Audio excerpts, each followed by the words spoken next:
no escritório.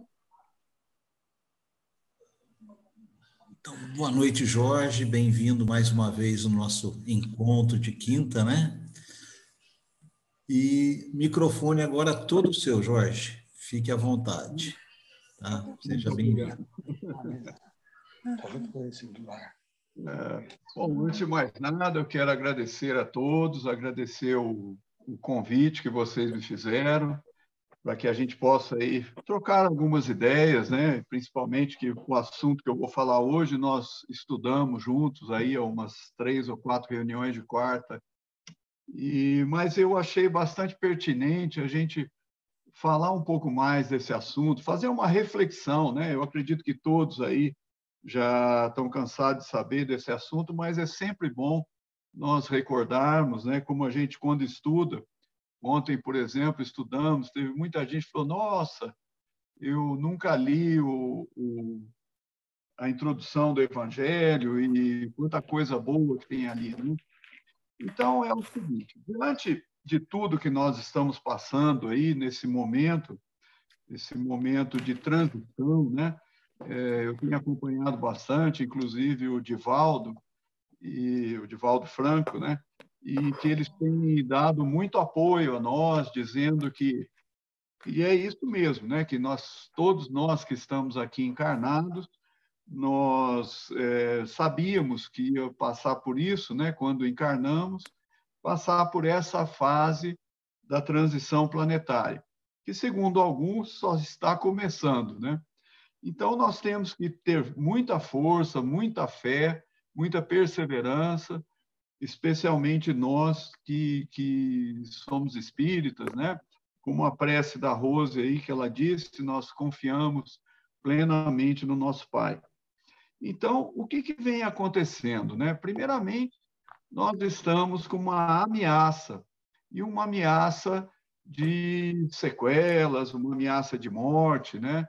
E isso acaba ficando aí no nosso inconsciente, porque a todo momento nós estamos ouvindo o assunto, né? A pandemia, e nós moramos numa cidade abençoada por ser pequena, a gente conhece muita gente, então, volta e meia, a gente fica sabendo de alguém ou de alguma família que passou por essas dificuldades, né? Outro dia eu estava caminhando na Prata e encontrei uma pracinha lá, dei uma paradinha, e nisso me desce uma pessoa da casa, foi receber alguém, e o assunto pandemia, né? Só se fala nisso. E o que está acontecendo? Nós estamos vendo, né? Nós tivemos grandes perdas, né? Primeiramente, nós perdemos a nossa liberdade, né? A gente podia ir e vir quando quiséssemos, planejar um futuro, planejar uma viagem, enfim, planejar qualquer coisa, e a gente tinha uma certa segurança, né? Muito embora a vida é sempre, como eu posso dizer, a vida é sempre uma surpresa, né? Nós nunca vamos saber o que vai acontecer daqui 5 minutos.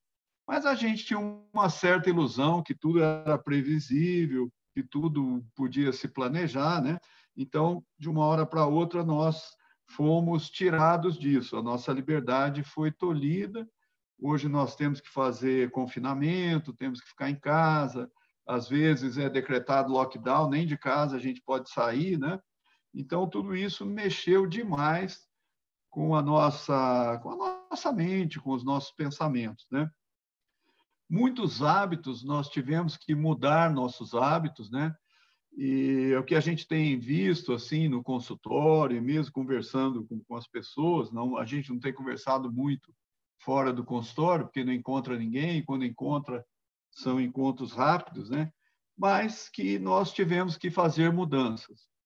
E algumas mudanças foram para melhor, né? Até nós vivíamos numa certa correria, a gente continua, porque a internet hoje permite que a gente faça uma série de coisas que a gente fazia antes, mas nós fomos obrigados a mudar os hábitos. E muitas coisas mudaram até para melhor, né? Eu, por exemplo, tenho uma prima que morava em São Paulo, trabalhava no escritório da Mastercard, tinha que pegar o metrô, depois pegava o trem, porque era lá na Berrine. Hoje ela trabalha daqui de São João, fazendo a mesma produtividade, né? Um detalhe, né? Todo mundo que está fazendo home office ou trabalha em casa está trabalhando mais do que trabalhava. E talvez o pior de tudo, né, são as pessoas que se foram com essa pandemia. Pior no sentido, né, de que tem pessoas jovens, outros pais, né, pai de família, enfim, ou a mãe, alguém assim querido. Isso, quer queira, quer não, traz muito sofrimento, especialmente para a grande maioria, né, porque nós espíritas, nós acreditamos na continuidade da vida, nós acreditamos numa série quer dizer, temos até convicção de tudo isso, que nos auxilia muito, né? Nos dá um suporte muito grande. Até ontem eu vi um vídeo do Divaldo, né? E ele disse que o médico lá, amigo deles, lá da Casa do Caminho, chegou para ele e falou: Divaldo, tem um perigo muito grande, você é grupo de risco, né? Porque ele está com 92 anos, embora pareça que tem uns 60, né? Ele falou assim: doutor, eu estou com 92 anos, eu respirar já é risco, né? Então, deixa eu continuar nas minhas obras aí. E dizendo, de alguma maneira, uma hora ou outra eu vou desencarnar e toda essa convicção, né, que nós temos na nossa doutrina e essa convicção em Deus. Mas o importante é que tudo isso cria um cenário bastante sombrio nas pessoas, né? Que nem todo mundo acredita nisso, muita gente não acredita nem em Deus, né? Está muito em moda isso hoje. Na Europa, por exemplo, são raras as pessoas que ainda alimentam uma certa religiosidade, principalmente França, Inglaterra, Alemanha, Dinamarca, né? Os países ainda latinos, Espanha, Portugal, Itália, ainda são mais, permanecem na fé, né? Mas eu gostaria de passar para vocês uns dados, né? Isso é dado estatístico, que não é para a gente abaixar a guarda, não é para andar sem máscara, não é para não tomar vacina, nada. Apenas para a gente ter uma certa tranquilidade e passar isso para as pessoas que a gente conhece, né? Porque, de verdade, isso é estatístico, né? Não é nenhuma pensamento, nenhuma ilusão nossa, né? Fantasia, vamos dizer assim. Porque, na verdade, 90% das pessoas vão passar pela Covid praticamente ilesos, né? 45% realmente não sente nada, 45%, os outros 45% têm sintomas leves, né? E tem os 10% que sobram, dos quais 7,5% vão ter sequelas, 7,5% vão ter problemas mais sérios, né? E 2,5% é o número de óbitos que se tem com a pandemia, né? O problema é que nós não sabemos quem vai ficar num grupo ou quem vai ficar no outro. Então, por isso, os cuidados são essenciais, né? Nós mantermos aí o uso de máscara, o distanciamento, quer dizer, manter no mínimo 2 metros distante das pessoas, usar sempre o álcool gel, quem puder vacinar, né? Agora, ontem tivemos uma boa notícia aí, que a vacinação parece que até o final de agosto, toda a população do estado de São Paulo já vai estar vacinada, né? Então, diante de um cenário assim tão sombrio que nós estamos passando, e isso vai se refletindo, inclusive, no panorama econômico do Brasil, né? Embora os números digam o contrário, mas alguns dizem que esse crescimento econômico que o Brasil está tendo está muito concentrado na mão de poucos, né? A gente vê aí no varejo, né? Empresas que vão fechando, famílias, enfim, né? Então, todo esse cenário é um cenário realmente de muita transição, né? Não é a primeira vez que a humanidade passa por isso. Nós tivemos situações piores, né, com a Primeira e a Segunda Guerra. Então, alguns espiritualistas e mesmo os espíritas estão dizendo que estava muito próximo de se desencadear a Terceira Guerra Mundial e que a espiritualidade, Deus, então, achou melhor que viesse uma pandemia, né? Porque assim segurava todo mundo e evitavam uma guerra, que é muito pior, porque na guerra gera-se muito ódio, né? E a pandemia, enfim, esse ódio, embora aqui no Brasil as coisas estejam polarizadas, acusam um e outro, mas não é o que acontece numa guerra. Mas então, qual diante desse cenário que está aí nos assombrando, né? Esse cenário que mexe com a gente, embora a gente tenha fé, tudo de vez em quando a gente dá uma escorregadazinha e passa umas ansiedades, o medo, né? Mas o nosso grande recurso, o maior de todos, né? É a nossa fé em Deus. A fé em Deus é um dos pilares do Espiritismo, né? E nós vemos na obra de Kardec quais são os atributos de Deus, né? Quais são as características que Deus tem. Então, eu pensei aqui algumas delas para a gente desenvolver aí durante da nossa conversa, né? Primeiramente, é a inteligência suprema, né? Deus é a causa primária, a inteligência suprema, a causa primária de todas as coisas. E nós vemos essa inteligência de Deus manifestada em toda a sua criação, né? No ramo de qualquer pessoa que estuda a natureza, seja de um jeito ou de outro, nós vemos a perfeição que tudo acontece, né? Eu costumo dizer para alguém, às vezes, né?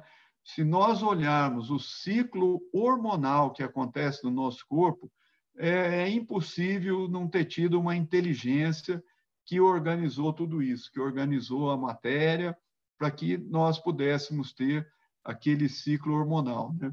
O nosso cérebro, hoje está se estudando o cérebro. A perfeição que o cérebro humano é algo que, mesmo com toda a neurociência, aí deve ter uns 10, 15 anos de estudo profundo, com um orçamento igual da NASA, né? E cada coisa que a gente descobre, cada funcionamento do cérebro, como ele reage, e o que é mais, né, que hoje deixa os cientistas todos com aquela pergunta, embora se conheça o ciclo aí dos neurotransmissores, né? Mas como a gente pensa, como nós fazemos escolhas, né? Por que alguns vão para o espiritismo, outros vão para o ateísmo e assim por diante? Porque realmente existe ali uma individualidade, né? Uma fagulha divina. Nós somos uma fagulha de Deus que está aqui, né, aprendendo, se desenvolvendo, né? Um outro atributo de Deus que nós espíritas também confiamos muito, isso nos traz muita tranquilidade, muita paz, é a justiça. Deus é extremamente justo, né? Não cai uma folha de uma árvore sem que Deus queira. E nós sabemos que essa justiça, nós todos, né, temos as nossas dificuldades, né, que eu gosto muito de chamar as dificuldades de oportunidades, para que nós possamos desenvolver a nossa inteligência, que é a semente está em Deus, né, e desenvolver através das leis divinas, que nós inexoravelmente estamos passando por elas, mas que elas, com esse olhar divino, né, com esse olhar de justiça, nós compreendemos melhor e suportamos melhor as oportunidades que nós temos, né? Enfim, todo esse quadro aí que nós falamos aí da pandemia, tudo isso põe à prova as nossas emoções, põe à prova a nossa inteligência, né? E o nosso senso de justiça também. E mais uma característica de Deus, né? A harmonia, né? Essa harmonia que Deus se manifesta aqui no nosso planeta através dos ciclos da natureza, das estações do ano, do dia e da noite, né? Tudo isso gera uma série de consequências aqui na nossa vida, tanto externa quanto interna, mostrando essa harmonia, né? Agora há pouco falei do ciclo hormonal que nós temos, né? Que tudo começa na pituitária, na hipófise, né? Ele vem para a tireoide, e isso tudo vai regulando o metabolismo, regulando os nossos, propiciando que esse nosso corpo sobreviva aqui no planeta e dá a oportunidade para o espírito passar por essa experiência humana, né? Que tanto enriquece a nossa vida eterna. E o atributo, talvez, o mais que nos toca, né, profundamente, é a amorosidade de Deus. Nós sabemos que tudo isso, toda essa atributos, tudo isso que nós estamos passando é por amor, né? Por amor que Deus criou tudo isso e esse caminho, né? Porque a vida aqui na Terra é um grande caminho, onde nós nascemos, nós nos desenvolvemos, aprendemos e as vicissitudes, né? Eu sempre falo disso, eu lembro da Dulcineia. A Dulcineia me dava aula de evangelização e ela fala das vicissitudes da vida, né? E essas vicissitudes que são as grandes oportunidades que nós temos. E tudo isso, inteligência, justiça, amorosidade, harmonia, se expressam na criação divina, trazendo para nós, né, aos nossos olhos, aos nossos ouvidos, as nossas emoções, a beleza e a poética divina, né? Então, tudo isso e mais alguma coisa que está aí na obra do Kardec é, então, o reino de Deus. O reino de Deus que está dentro de nós, como disse o nosso irmão maior Jesus, né? E como que nós vamos acessar toda essa justiça, essa amorosidade? Como é que nós podemos acessar essa sabedoria divina? Qual é o celular de Deus, ou qual é o WhatsApp de Deus, né? Que a gente pode nos comunicar com ele? É através da prece. Quando nós fazemos uma prece, né? E nós podemos nos comunicar diretamente com Deus. Claro que essa comunicação pode vir através do nosso espírito protetor, através do espírito amigo, né? Através de uma intuição, mas é sempre através da prece que nós abrimos o nosso coração para que Deus possa se manifestar.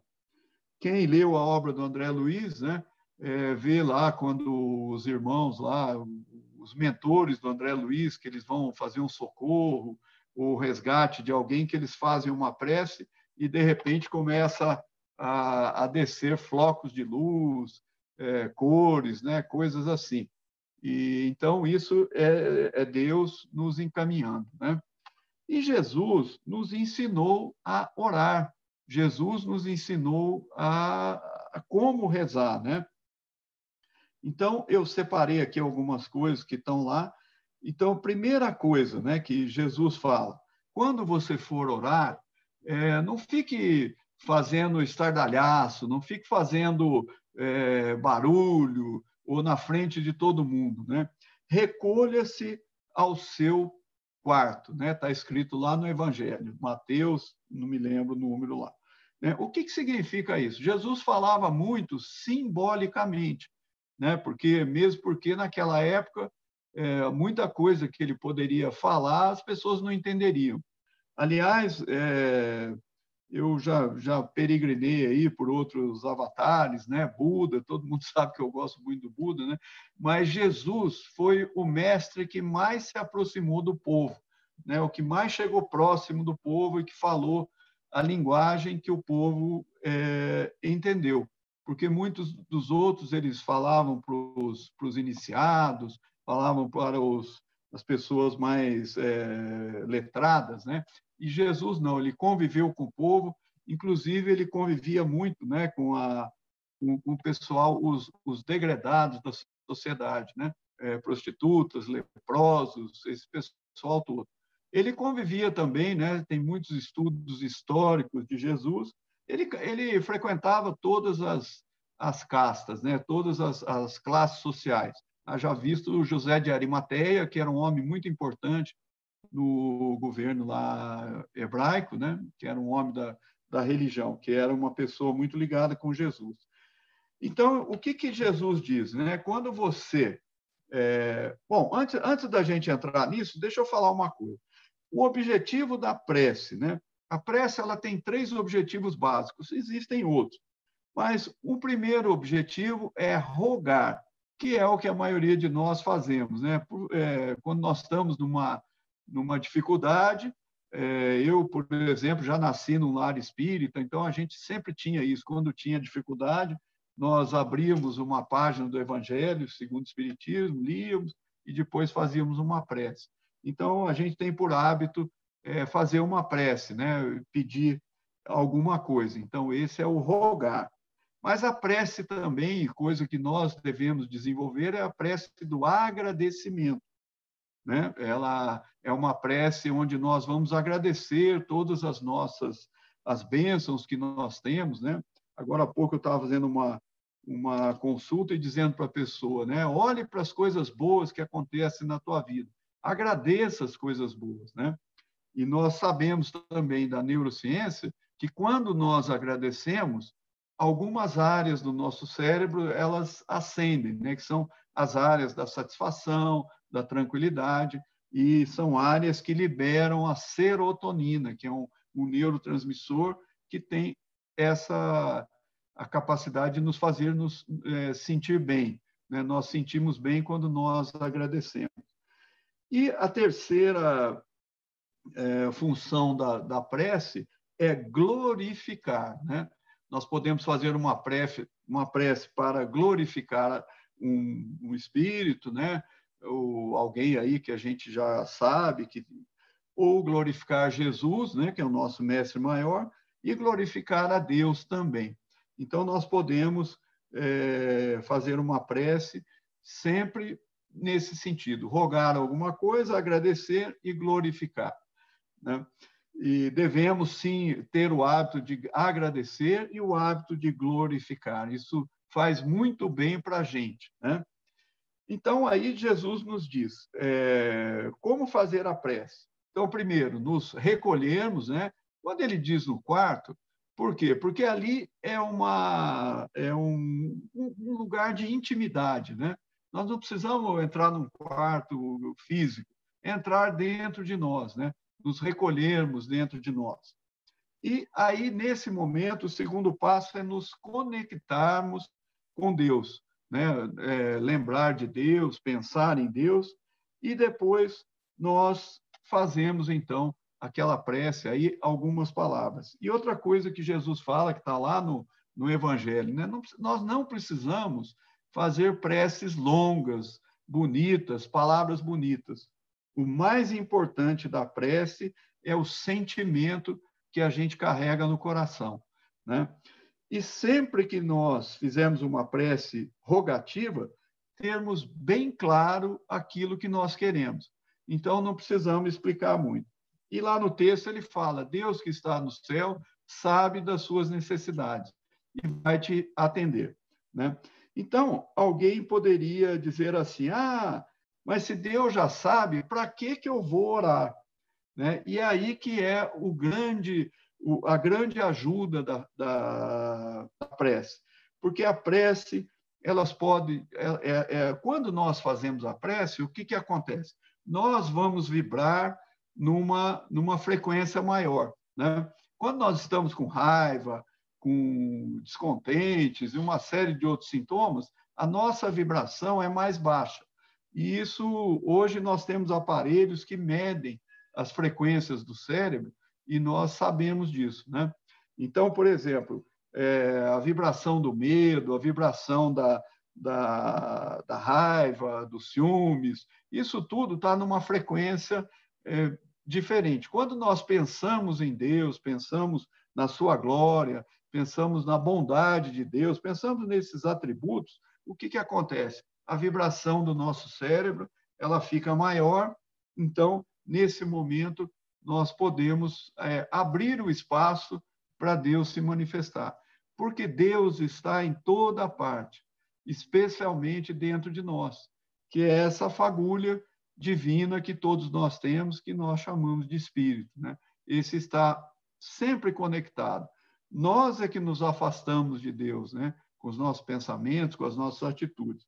Então, quando nós nos recolhermos, então, buscar esse sentimento, né? e esse sentimento de divindade, né, que nós temos essa capacidade, claro, a nossa divindade aqui, vamos dizer que vibra em meio, Deus está vibrando na frequência do infinito, né? Mas o importante é que quando nós vibramos na frequência divina, a gente expande a nossa mente, expandimos os nossos pensamentos. E aí, então, a gente abre um espaço para ter uma intuição, a gente abre um espaço, né? Às vezes a gente está com um problema, você faz uma prece, você, puxa, eu posso conseguir isso, né? Jamais Deus vai tirar de nós a oportunidade de resolvermos os nossos problemas, as nossas questões, porque é através disso que nós vamos aprender, é através disso que nós vamos ter talvez até uma autoestima, né? Que nós vamos ter o mérito de ter conseguido, o mérito das nossas escolhas, né?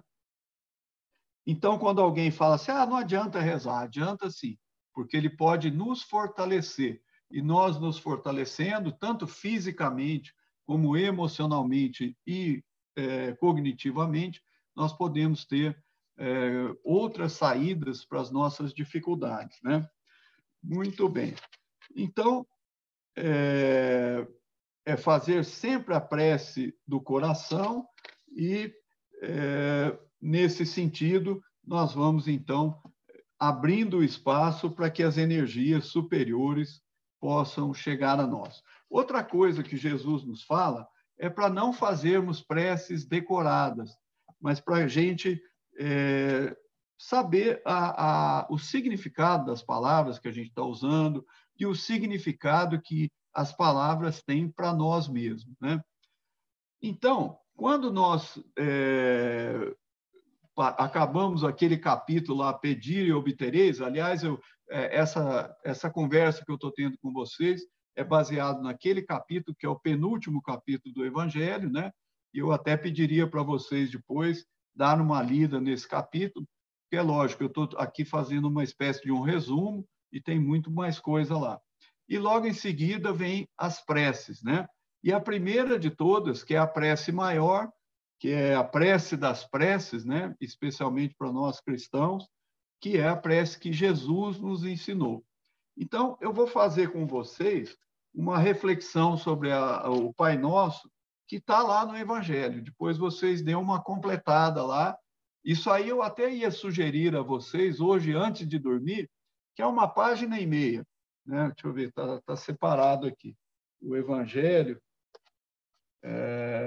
São 2 páginas, mas dá para ler antes de dormir, porque é muito bom. Nós sabemos que à noite nós continuamos aí o nosso trabalho, então a gente já vai numa vibração maior para participar com os nossos amigos espirituais, né? Então, vamos lá, então. Eu vou fazer aqui agora uma reflexãozinha sobre o Pai Nosso, tá? Então, quando Jesus disse, né? Tem uma coisa muito interessante, no Evangelho de Tomé, né, que é tido como um evangelho apócrifo, né, mas lá no capítulo do Evangelho de Tomé, Jesus está ali conversando com seus apóstolos e tal, e eles acabam indo dormir, e eles veem lá, né, que os apóstolos começam a fazer aquelas preces decoradas, né? E Tomé diz que Jesus levanta rindo, né, e dizendo: não é desse jeito, não, vocês não estão nem sentindo que vocês estão rezando, né? E vocês precisam rezar assim. E aí ele pronuncia o Pai Nosso, né? O Tomé diz que ele brinca lá com os seus apóstolos, né? Para fazer com que eles entendam melhor a prece, né? Então, é muito importante como começa essa prece, Pai Nosso. Porque para os hebreus, para o judaísmo, Deus era um Deus justiceiro, né? Um Deus muito bravo, um Deus muito vingativo, né? Tinha todas essas características humanas, né? Então, punha Deus lá no infinito. E Jesus diz, Pai Nosso, né? Então, quer dizer, aproximou, quer dizer, criou entre nós e Deus uma intimidade de pai e filho. Muito embora naquela época o pai era uma autoridade máxima dentro da família, mas existia essa relação amorosa entre o pai e o filho, né? E alguns dizem que do aramaico significa pai e mãe, né? Mas isso talvez pode ser talvez alguma porque Jesus falava o aramaico, né? É até muito bonito, aí tem na internet aí alguém orando o Pai Nosso em aramaico, é muito bonito e muito forte, né? Então, alguns tradutores diziam que ele falava pai e mãe, mas para nós chegou o Pai Nosso. E qual foi o objetivo, né? Deve ter tido outros, mas um objetivo maior é essa integração entre nós, os filhos de Deus, e ele, né? Aliás, é a partir de Jesus que a gente começa a falar em filho de Deus, né? Que ele era o filho de Deus na época lá, e ele diz, não, somos todos filhos de Deus, né? E então, quando a gente fala o Pai Nosso, é quase que imediatamente a gente já entra nessa vibração que eu estava falando, uma vibração maior, né? Porque nesse momento nós vamos entrar em contato com a inteligência, a justiça, a amorosidade, tudo isso que são os atributos de Deus, né? Que estais nos céus.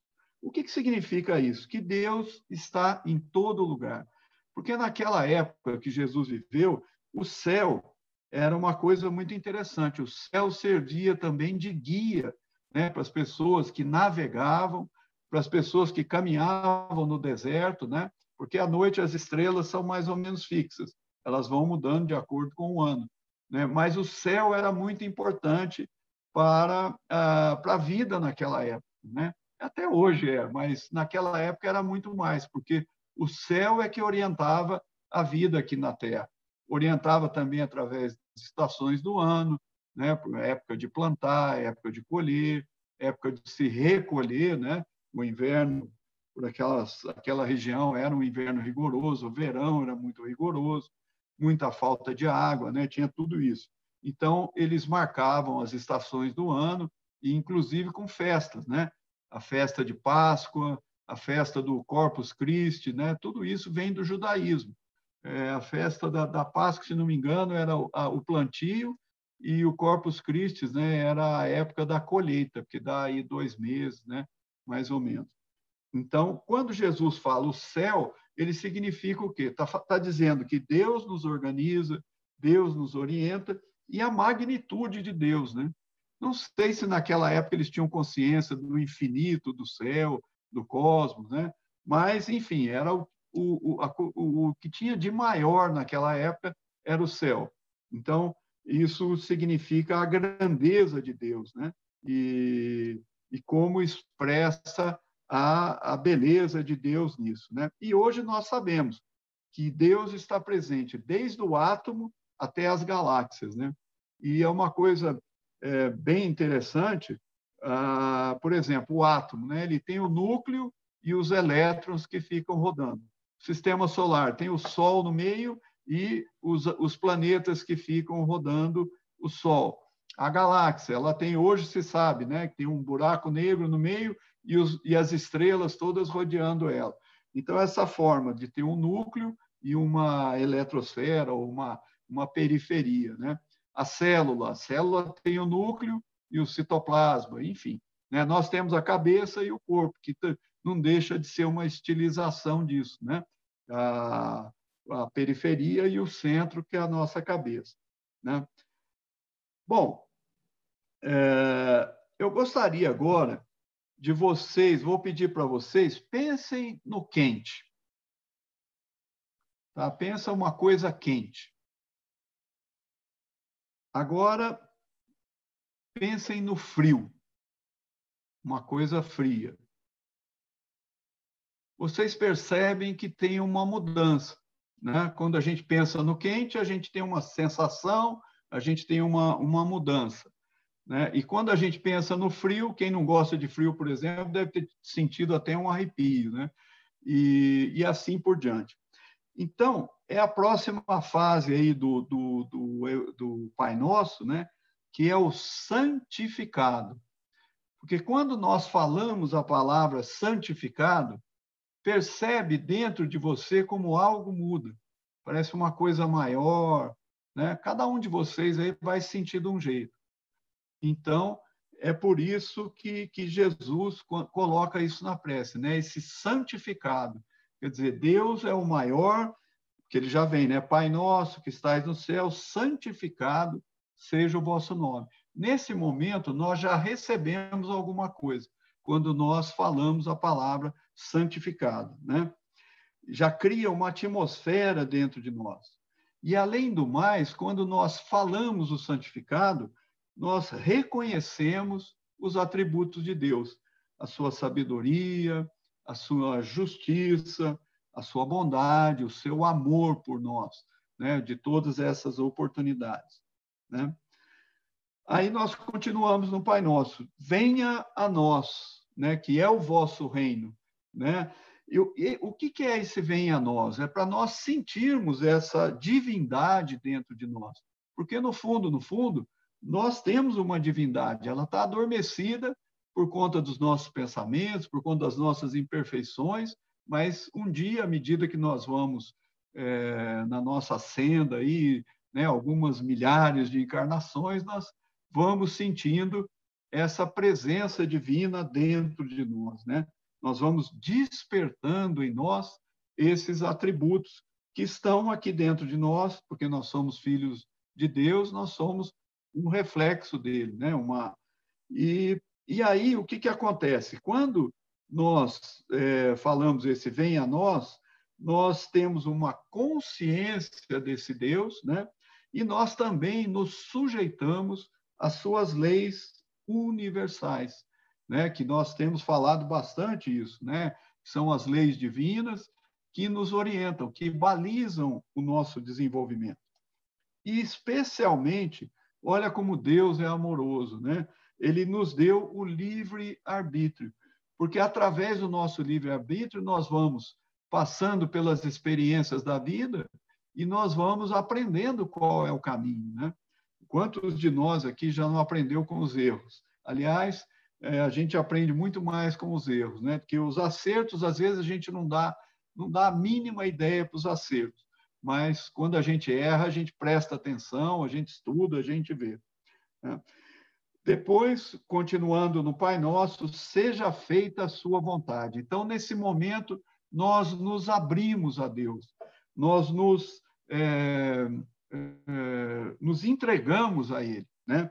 E também nós reconhecemos que Deus é a sabedoria infinita, que Deus é a bondade infinita, que Deus é a justiça. Então, nós nos entregamos a Ele, né?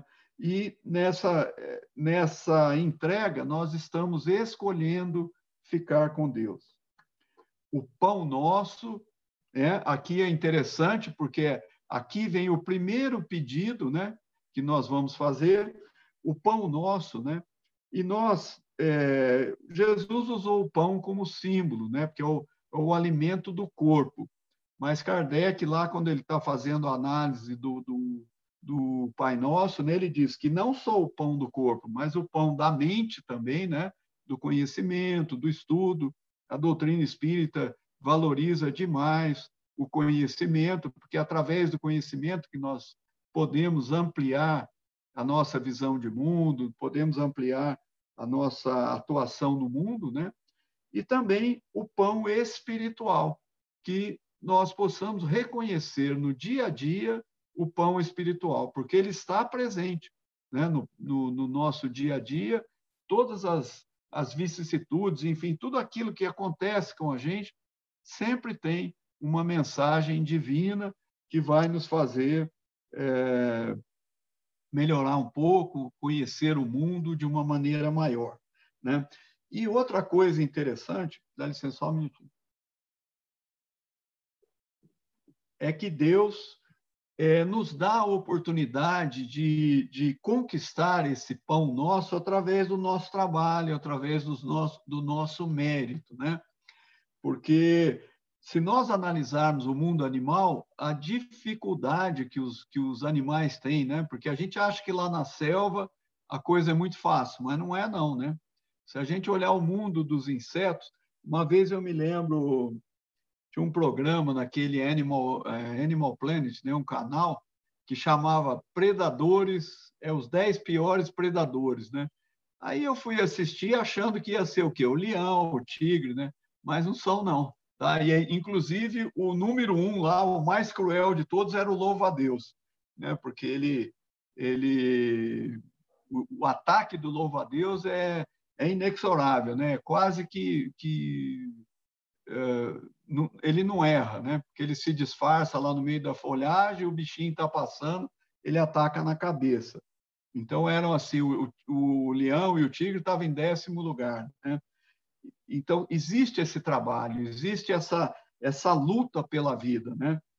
Esse é o nosso pão. Mas se nós estamos aí em acordo com Deus, com a energia de Deus, nós vamos ter força, nós vamos ter inteligência, nós vamos ter uma série de capacidades, né, que Deus nos dotou. Porque o ser humano em si, perante outros animais, ele é muito frágil, né? Mas Deus nos dotou da inteligência. E com a inteligência, olha tudo que nós construímos, né?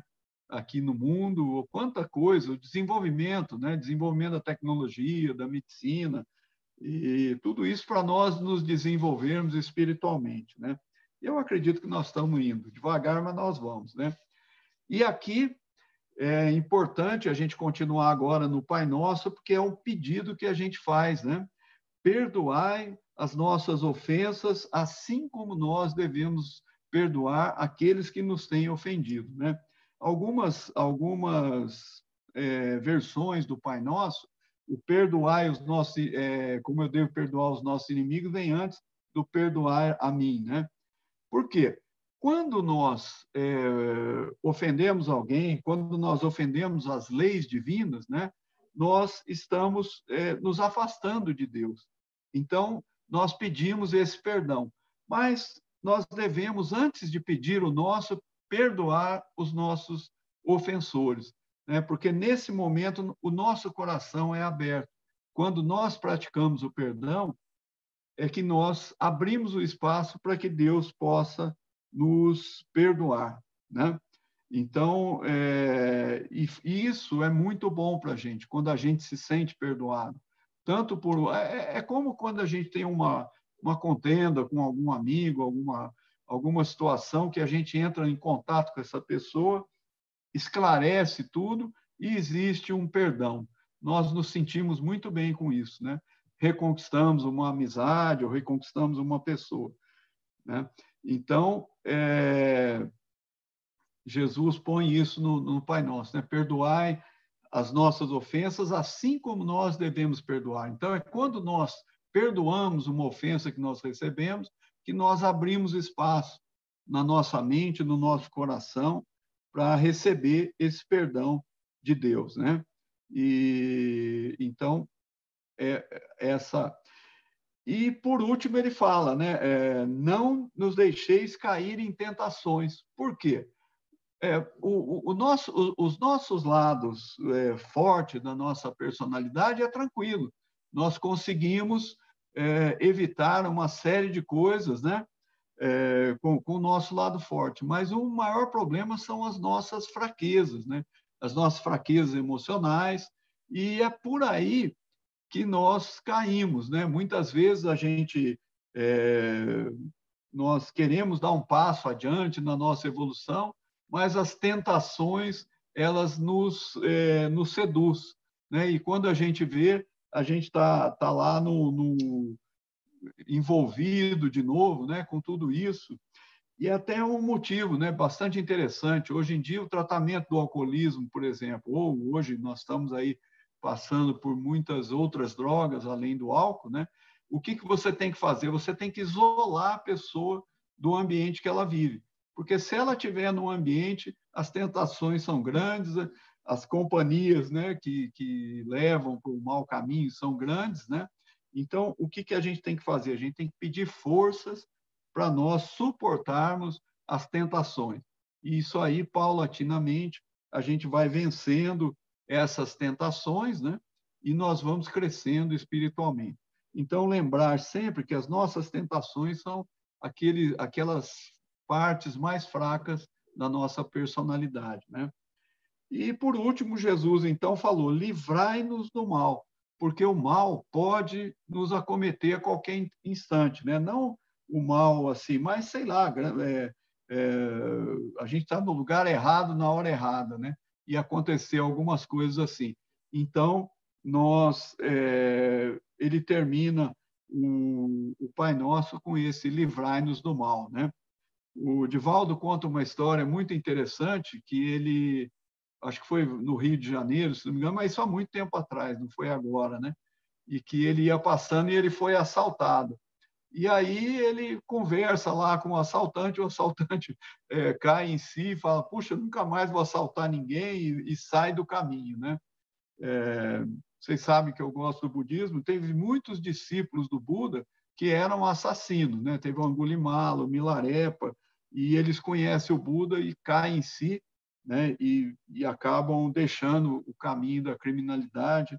Então, Jesus termina o Pai Nosso, né, com esse livrai-nos do mal, porque nós somos todos imperfeitos e o mal, como ele diz em outras partes, né, aquela estrada larga, aquela estrada sedutora, cheia de grandes seduções e fazendo com que a gente, puxa, essa aqui que é legal, enquanto que a estrada correta é uma estrada apertada, né, e cheia de espinhos. Esses espinhos e o aperto está dentro de nós, não tá fora, né? E por último ele fala o amém, que significa que assim seja. Então, eu gostaria de falar para vocês, né, lerem lá o último capítulo do Evangelho e depois dar uma olhadinha nessa prece. O capítulo é o 27, o Pedi e Obtereis, onde ele fala bastante da prece, né, e desse pedido, e depois vem a prece e o Pai Nosso, que tem item por item, assim como eu fiz, está escrito lá no último capítulo do Evangelho. E nós estamos passando por todos esses momentos que todo mundo está sabendo, né? Então vamos orar e vigiar para que a gente possa atravessar mais uma etapa evolutiva aí de todos nós. Então, era isso. E por último, a gente vai fazer a prece, né? Mas aí vamos ver se quando aí já passo, devolvo a palavra para o André para ele continuar aí com a reunião. Obrigado, Jorge. Eu que agradeço a vocês. Pelas palavras, pela lembrança da prece, né? E estamos sempre por aqui. Seja sempre bem-vindo, tá? Gratidão. Muito obrigado, eu agradeço muito o grupo. O grupo é uma força muito grande, viu? Entre nós, assim, uma amizade e tudo muito bacana, hein? Muito obrigado da oportunidade também. E eu acabei estudando mais um pouco, né? E lendo mais um pouco. Isso aí. Ok.